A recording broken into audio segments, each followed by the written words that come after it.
At Kroger Pharmacy, care is what's most convenient for you. Care is being here when you need us. We're open evenings and weekends. Care is helping you save more. Most insurance plans and discount cards are accepted at your local Kroger Pharmacy. Care is saving you time by managing your prescriptions online. You can request refills, check order status, and more. Care is convenience that works for everyone. Kroger Health, a world of care is in store. Services and availability vary by location. Age and other restrictions may apply. For coverage, consult your health insurance company. Visit the pharmacy or our site for details. When you need mealtime inspiration, it's worth shopping Kroger, where you'll find over 30,000 mouth-watering choices that excite your inner foodie. And no matter what tasty choice you make, you'll enjoy our everyday low prices, plus extra ways to save, like digital coupons worth over $600 each week. You can also save up to $1 off per gallon at the pump with fuel points. More savings and more inspiring flavors make shopping Kroger worth it every time. Kroger, fresh for everyone. Fuel restrictions apply. The following podcast may contain discussions supported by science that may be considered dangerous to some listeners and conspiracy theorists. Discretion is advised. The 3 Down Greencast is brought to you by Lucky Bastard Distillers, Saskatchewan's premier distillery, and by the Pile of Bones Brewing Company, brewed in the heart of Regina.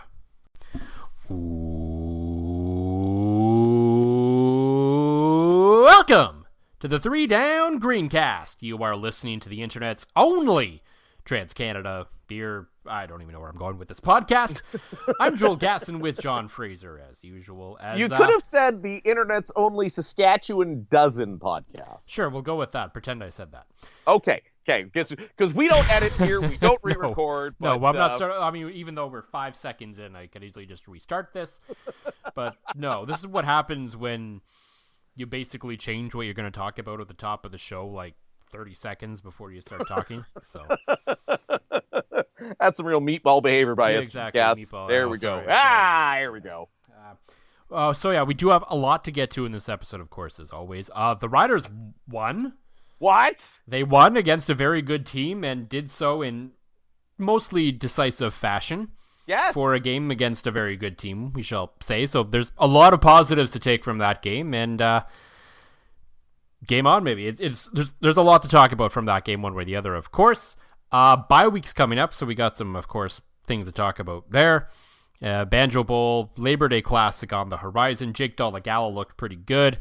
All kinds of stuff now in play now, thanks to that big Rider win over the Lions. So that will take up the bulk of our time. But as we wipe the Cheetos dust from our fingers, we have to first discuss something that came across our desk today.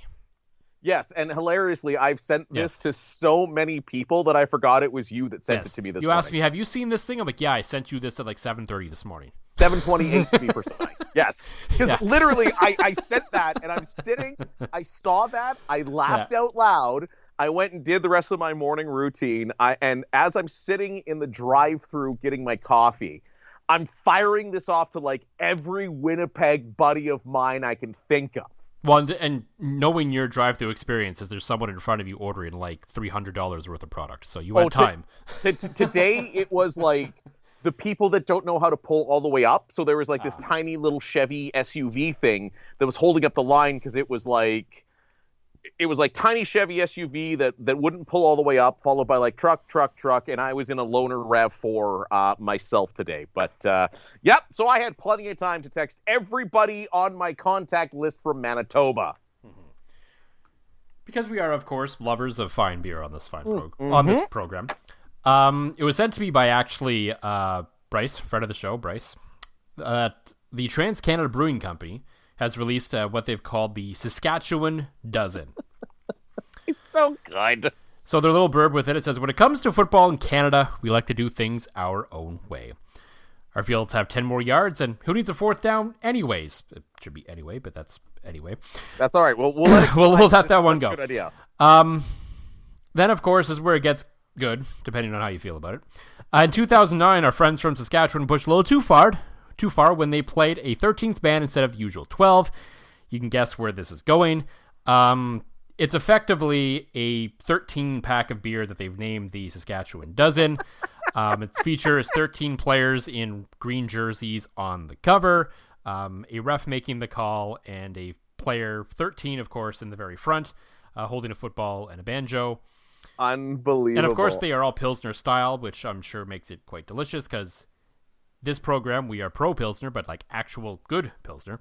Not the shitty thing with the multicolored. Not something that's called a Pilsner, but isn't actually a Pilsner. Exactly. We do enjoy an actual Pilsner. Mm-hmm. But maybe the kicker with this, pardon the pun, I guess, is that this comes with a free penalty flag and whistle inside. I don't know, especially heading into Labor Day and Banjo Bowl. I don't know if there's been a more brilliant marketing campaign, because as you know, TransCanada Brewing is based out of Winnipeg, and I've had a lot of their stuff, and it's been really good. So I'm looking forward to this, because as I sent off your screenshot to all of my Manitoba friends, my one buddy Mike, who I've been to like Bomber Rider games with, Jets games, like he's kind of my like, him and I are Winnipeg sports refugees here in Saskatchewan, and we have bonded over it. So Mike goes, my mom's coming out to visit. I'll get her to grab us 2 packs.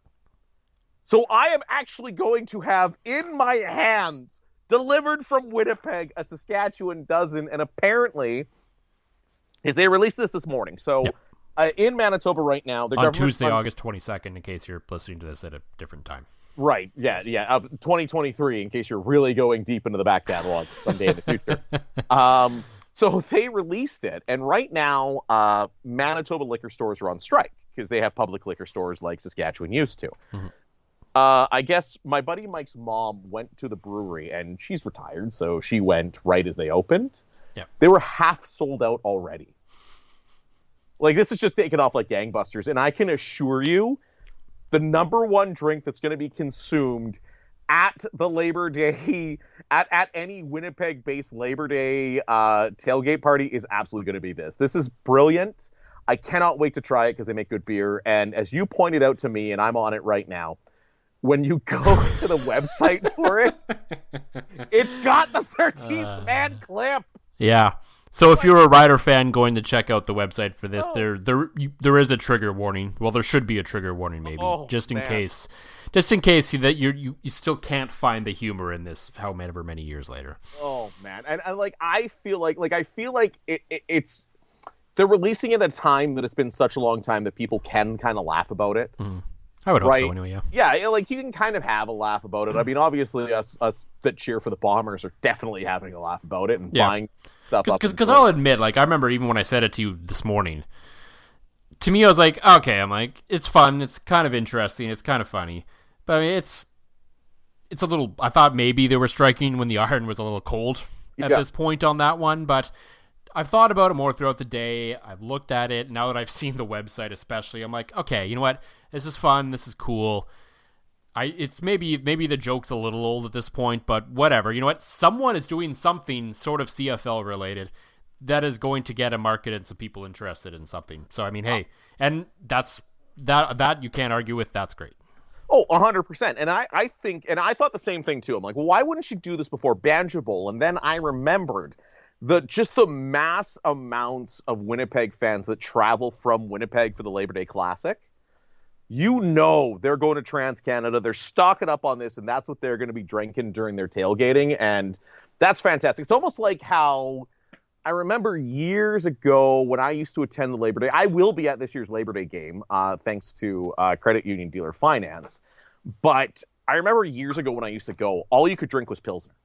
That was the thing. It was like the pink shit or the Pilsner, and that's all they would serve that day. And it was terrible, and it was awful, and I hated myself. And then Winnipeg would always lose. So this is cool. This is rad. I like it. I hope maybe next year, maybe some of our favorite Saskatchewan breweries look at this and go, okay, we got to do something else here. Like I don't know what you would do with the Bombers being so good lately, but the nice touches are like the penalty flag and the whistle. Like it's cool, it's fun, and it's better marketing than having your CEO in a sideline interview. Yeah, we'll maybe touch on that in a bit, but you know what? It's fun. Hopefully it goes over well, and hopefully it tastes good. I mean, that's really what I'm interested in at this point, is that the product actually ends up pretty good in the can, because otherwise it's really all for nothing. Yeah, and like I said, I'll be able to. It'll definitely be what I'm drinking in one of the podcasts here in the near future. But anything I've had from Trans Canada has been an absolute hit, and I've talked to several of my buddies in Winnipeg. Same thing. I was just through there, unfortunately, because of the Liquor Mart strike. I was going to load up and bring it back home.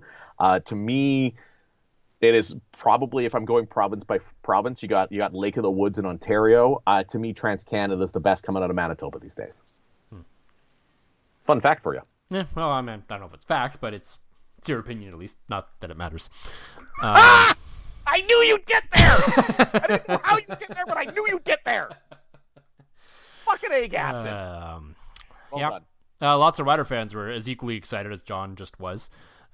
Following Sunday's big win over the BC Lions, a win that was arguably their biggest in a long time, and maybe, just maybe, could be a turning point on the season. So we'll get into that and a whole bunch more. But since we've already been talking about beer, John, for the Pile of Bones Brewing Company, what's in the glass this week?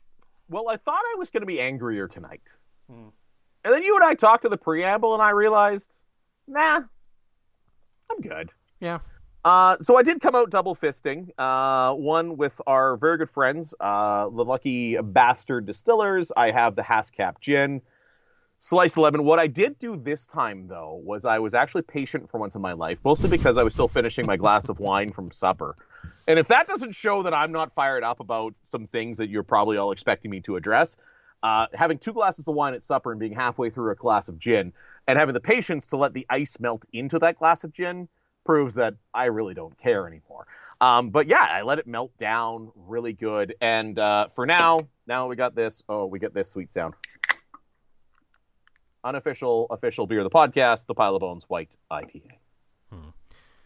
So does this make me your, I don't know, evil twin or something today? Because for me, I have what I believe we will call the official, unofficial beer of the 2022 Saskatoon Men's Spiel for Team Fraser.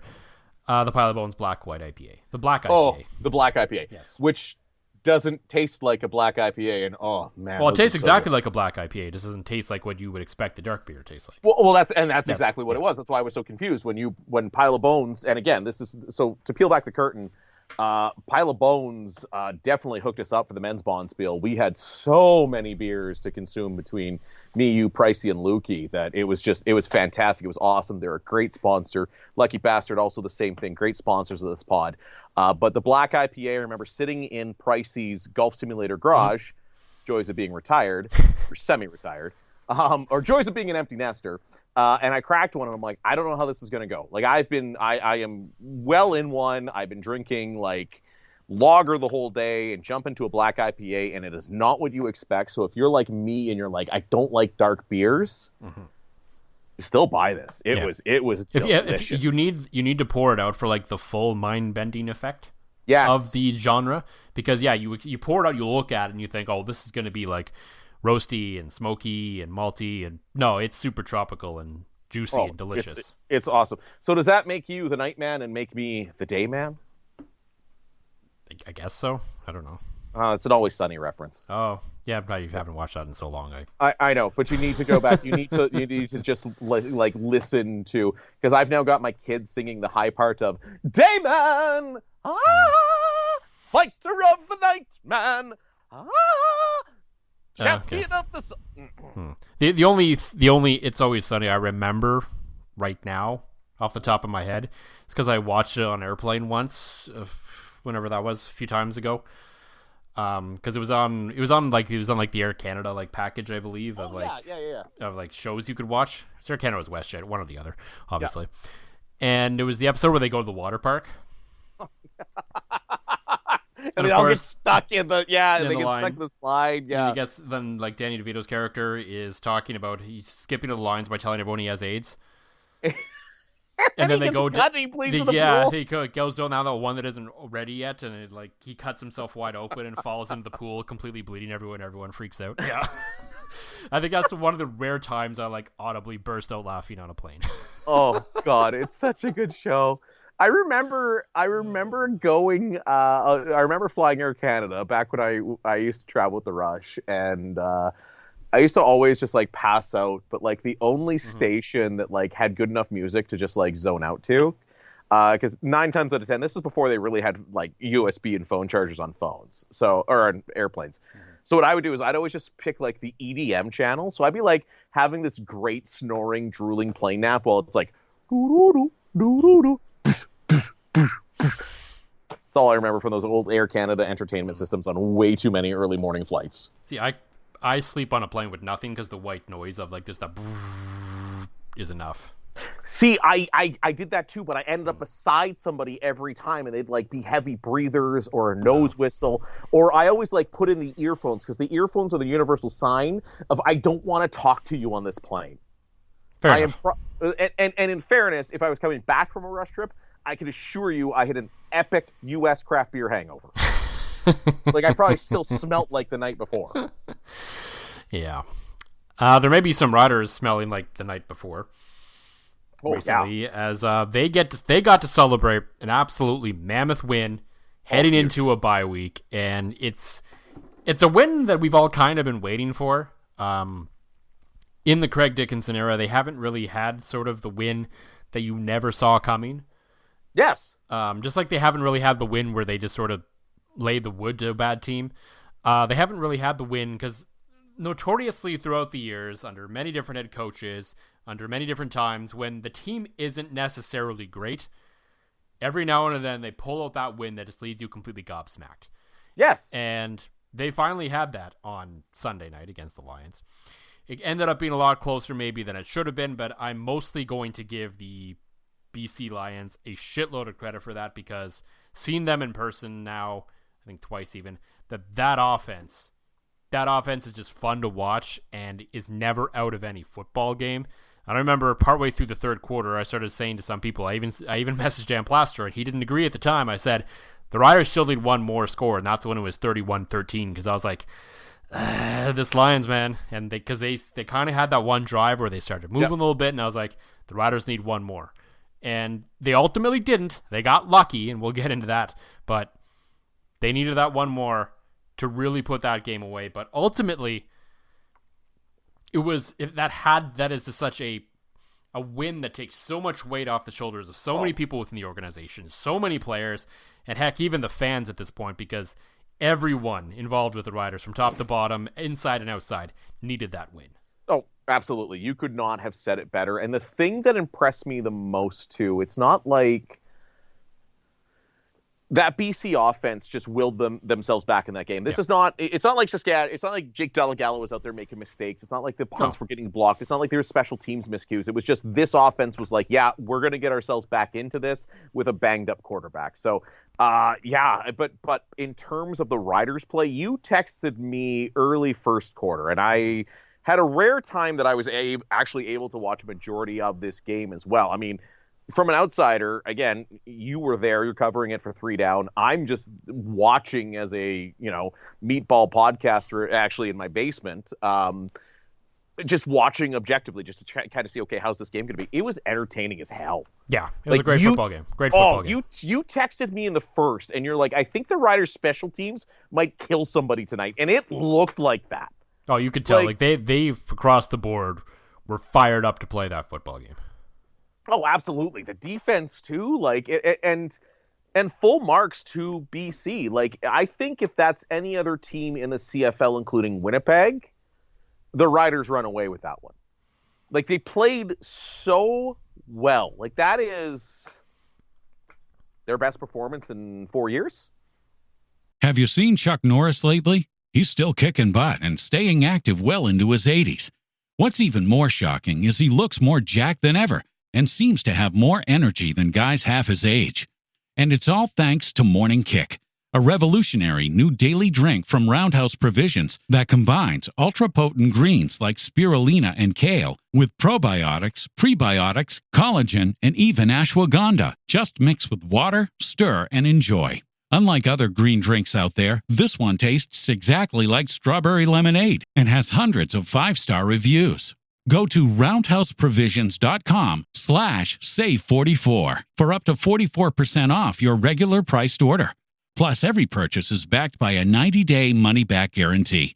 So if you want to experience smoother digestion, a boost of energy, and just an overall healthier body, then go to roundhouseprovisions.com/save44 today. These statements have not been evaluated by the Food and Drug Administration. This product is not intended to diagnose, treat, cure, or prevent any disease. Results can vary. At Kroger Pharmacy, care is what's most convenient for you. Care is being here when you need us. We're open evenings and weekends. Care is helping you save more. Most insurance plans and discount cards are accepted at your local Kroger Pharmacy. Care is saving you time by managing your prescriptions online. You can request refills, check order status, and more. Care is convenience that works for everyone. Kroger Health, a world of care is in store. Services and availability vary by location. Age and other restrictions may apply. For coverage, consult your health insurance company. Visit the pharmacy or our site for details. Save on O'Reilly Brake Parts Cleaner. Get 2 cans of O'Reilly Brake Parts Cleaner for just $8. Valid in-store only at O'Reilly Auto Parts. O'Reilly Auto Parts. Fair to say that? Like, I can't think of another game that stands out that I'm I guess in 2019 they did host the West Finals, so there surely was some games in there where, they put together complete performances like that. But even those games, I remember 2019. 2019 was still had that bit of Cinderella thing. Like they were, they were kind of like the scrappy underdogs winning close games. Like they looked like a complete football team. And Jake Dolegala, you and I were texting several plays, and we're not talking about the big plays, the deep completions, the splashy plays, some of the catches. Like we were talking about those, but some of the throws he made in tight windows at the line of scrimmage for first downs to his guys were just like, does Mason Fine have a job when he comes back? Like if I'm the Riders, if you play anybody but Jake Dolegala in the Labor Day Classic, you're on glue. I mean, there's no question about that.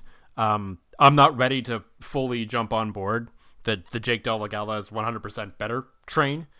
Well, I mean, I am, but that's kind of my thing, is I have really shitty quarterback takes and jump way too early. Yeah, and like no question, Jake Dolegala played an incredible football game, easily the best of his professional career, not that there's a high bar there. But that was the game, and they needed it, and it was fascinating to watch, and he, without question, even if Mason Fine is healthy, I think, considering the way he played in that game, he has earned another start in the Labor Day Classic. If Mason Fine's 100%, I don't care. Jake Dolegala deserves to start that football game. And then we can go from there to decide what's going to happen. If Dolegala has another game like that against Winnipeg, because this is an interesting sort of experiment, I guess you could say, in real time playing out. Because Mason Fine's first 2 starts this year were against the BC Lions and the Toronto Argonauts. Yeah, like Jake Dolegala gets to turn that around and have his first 2 starts be potentially against the BC Lions and Winnipeg Blue Bombers. So both of them got to play 2 of the top 3 teams in this league unquestioned out of their first 2 starts. And maybe even 3 for Jake if he gets to start the Banjo Bowl as well. So there's an apples to apples comparison here for the most part. Winnipeg isn't Toronto, but they're still both very good football teams with different strengths and weaknesses, of course. But it is still a very good barometer to see where Jake is compared to Mason Fine's development at this point. So, certainly. He deserves to start Labor Day. Daryl Davis of the Green Zone and of the Leader Post / Star Phoenix, he wrote that after the game, that it was like there should be no mystery here. There should be no gamemanship. There should be no flattery. Just nothing. It should be Jake Dolegala starting that football game, no matter what the status of Mason Fine was, because as much as I think we were all slowly starting to warm up to Mason Fine over his 3 starts, Jake showed a lot more off the bat in one game right away. And so that is worthy of at least another game, maybe a little bit more of an extended look as well. Well, and again, it's a great team, right? And the biggest thing is he didn't turn the ball over. He didn't make bad reads. He threw the ball away when he needed to. Like, he ran. Yes. We didn't see Mason Fine run until game 3. No, and then he blew up his hamstring. But it all, like, he looked like what I thought Taylor Cornelius was going to look like this year. Oh no. No, I've cursed Jake Dolegala and your family. I'm sorry. I have laid the Fraser curse upon thee, as no quarterback I've ever liked, dating all the way back to Ryan Dinwiddie, has ever done very well after being Fraser cursed. So I do apologize, but No, it was just the whole team played. Mm-hmm. And I always, you and I have talked about, the Monday barometer that I work with a pile of Riders fans, and I love the guys and gals I work with, and I love nothing more than talking football, if you couldn't tell, right? So it really, that win to me really brought the fans back into it, because I showed up at work at about 8:50 on Monday morning. And I don't have a very long walk to my office, but I did not make it into my office till 9:15, because everywhere I would stop was like, did you watch that game? What did you think about it? What did you think about Jake Dolegala? Oh my God, the coaching. Well, this and this and this and this. And just like, when people, like, to me, that was really the big win. And to me, like, from a standings perspective, because let's face it, it's going to come down to them in Calgary this year. Yeah. Right? Like, Hamilton and Ottawa are, Like, I don't. One of them will be good enough to be third in the East, but yeah, both of them won't be better than both Calgary and Saskatchewan. No, nobody. And because the way the CFL is this year, the Elks win this week, they are technically in position to cross over to the East if things really don't go well over there. Only in the CFL. That was funny. I think I'm sure you were fielding these texts as I was fielding these texts, talking about the fact that they could find them. The Elks could go on a 2-game winning streak out of nowhere and technically be in both playoff races. Yeah. Well, and like I said too, like I thought before this game, like this to me, this game was so massive because it had every vibe of the 18-wheeler falling off the cliff. Mm-hmm. You're playing the BC Lions, who I don't think anybody expected you to win. You're playing the BC Lions with your third-string quarterback while you're a game ahead of Calgary. Yeah. There wasn't much hope. You have a bye week, and then you have 2 games against the Winnipeg Blue Bombers, and I know there's a Labor Day history, so you're probably looking optimistically of a split with the Bombers. If Calgary does their job against Edmonton, which, maybe they do, maybe they don't, all of a sudden, you're no longer in a playoff spot. But this win was A, a statement win, and B, even if the worst happens, that would make me very happy as a Bomber fan, and I'm just about to Fraser curse my own favorite football team, including, I think I canceled out the Fraser curse by going to Labor Day, because I've never been for a Labor Day victory, and 9 times I've been for Labor Day. We all kind of thought that Winnipeg's got a pretty good chance to sweep. So even if they do, even if Winnipeg sweeps and Calgary sweeps, you're at 5-5 thanks to this. You're at 5 wins thanks to this, mm-hmm. and you're not up shit creek without a paddle in terms of the playoff race. So this win was absolutely massive. It was huge for so many reasons, and yeah, they looked, and this is going to sound a little dumb, but they looked like a good football team that game. They did. They looked like the most complete football team we've seen for a very long time. Yes. Which is a positive all the way around, and I think reflects and is important to note that reflects well on the coaching staff, that while I know, ultimately it comes down to the players to execute and the players to prepare themselves to play the game, the coaches have to set them up to put them into the right spot. And the fact that, thanks to some luck, quite frankly, we're not really talking about coaching. Yeah. Is a good sign. Now, of course, there was a pretty serious blunder by Craig Dickinson late in the game that, frankly, probably should have cost them the game, but the defense bailed them out. After the game, Dickinson did say that they were distracted by trying to make sure a guy wasn't lined up illegally, which to me is also a pretty good reason to call a timeout. But yes, especially when you have it, like yeah. Especially you're under 3 minutes. It's not like you need that timeout for your challenge. Like, or at the very least, if you look up and see the clock, take the illegal formation. You keep the ball at least.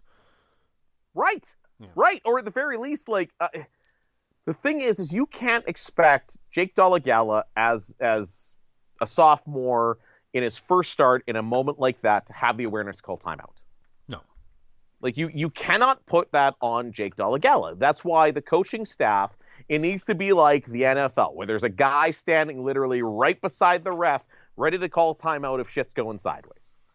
And the fact that Craig Dickinson or one of his assistants or Jeffrey or somebody was not standing there to just, okay, we need a timeout here, we screwed this up, something's not right, that's some dog water coaching. Yeah. To be honest. And then You texted it to me and then you tweeted it.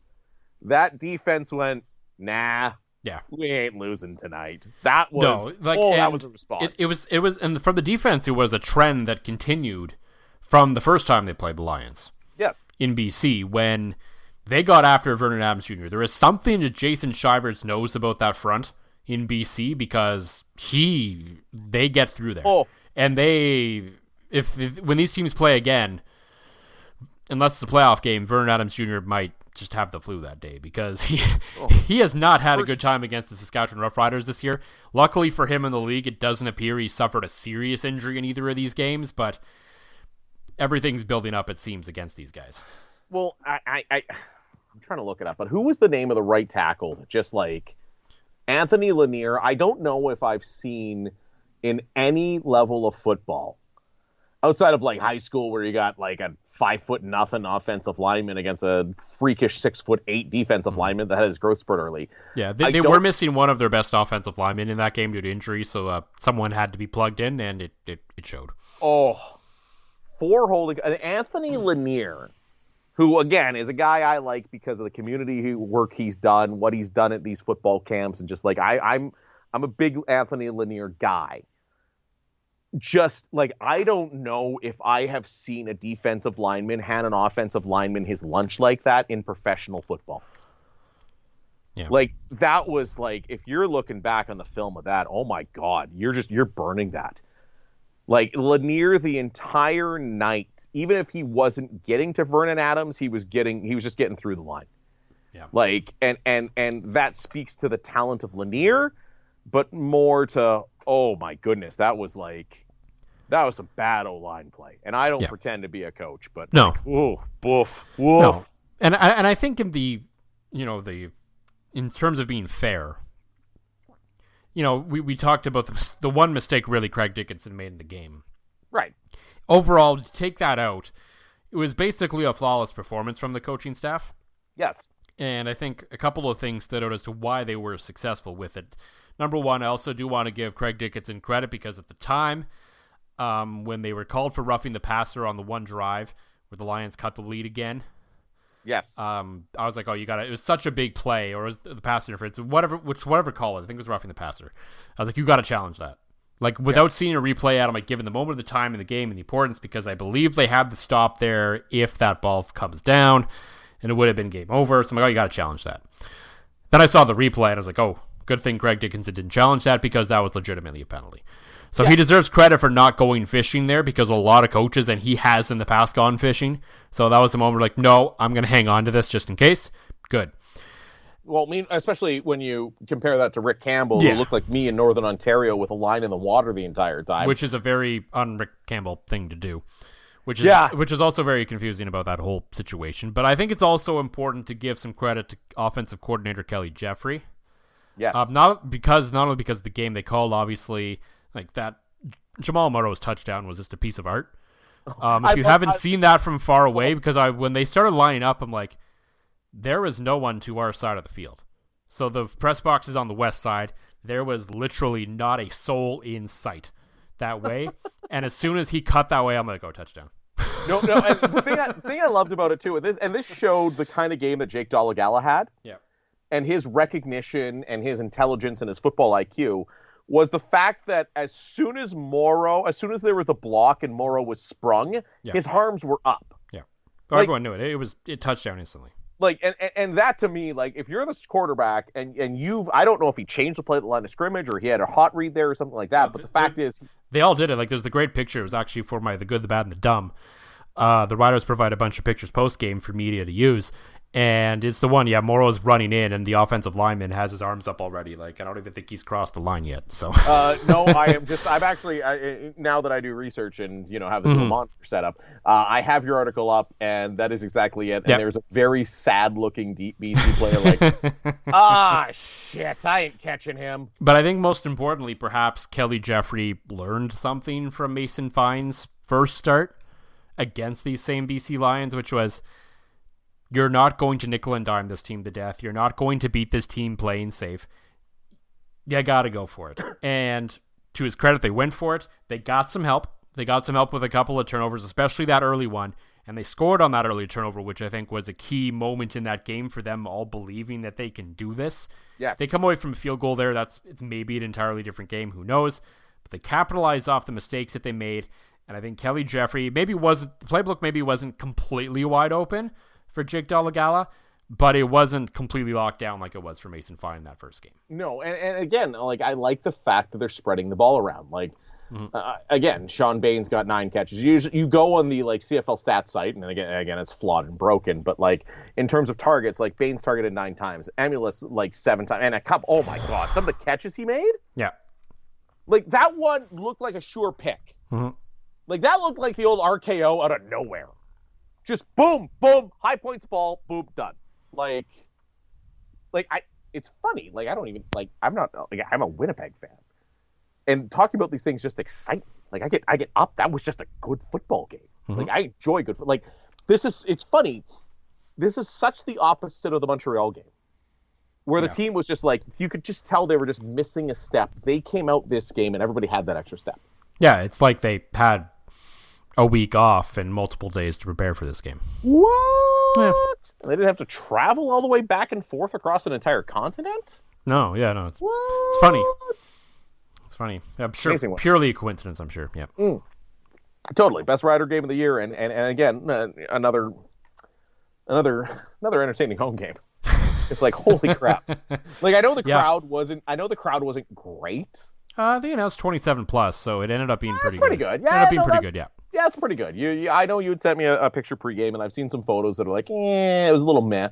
But there's one thing you know is going to happen.